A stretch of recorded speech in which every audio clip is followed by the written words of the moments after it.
Hey, Stevie GB here, another episode of Stevie Rocks.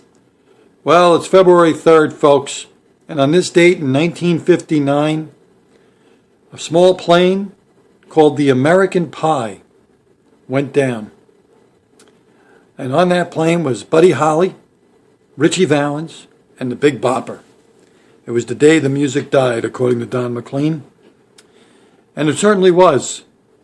I mean, really, actually at the time, Chantilly Lace was a big song. That was Big Bopper's big hit.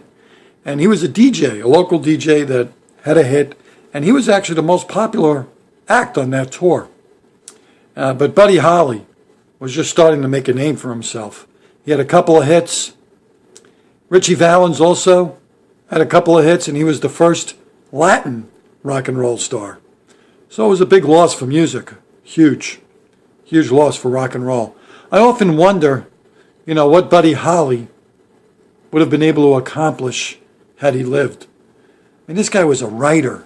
He was a writer, and he produced his own records. That was unheard of back then. I have the Buddy Holly box set, which is just about everything that he ever did. And it's not only the hits. He had about 20 or 25 hits. Most of them happened after he died.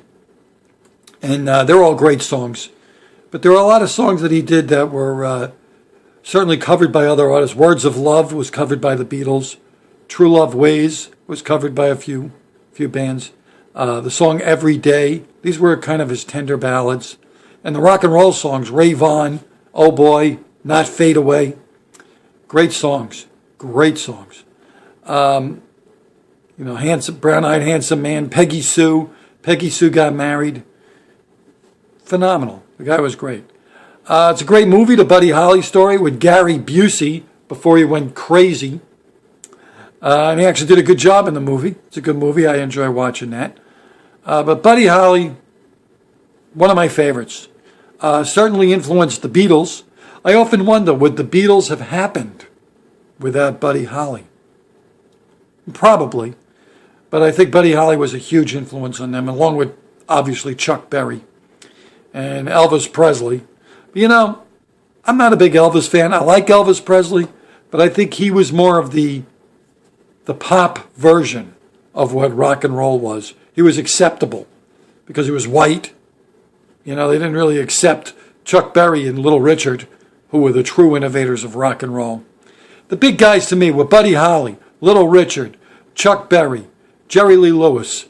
That's rock and roll, okay? Fats Domino, Bo Diddley. Jeez, come on. That is rock and roll, baby. Elvis Presley was pretty much a poser. Sorry. But he brought it, he did some good things. He brought it to the mainstream. He made it accessible to the masses. But sad day for rock and roll today. Buddy Holly, Big Bopper, Richie Valens. Check him out on YouTube. Good stuff. I'm a big Buddy Holly fan, especially. All right, that's it. Stevie Rocks. Have a great day. Goodbye. I love you.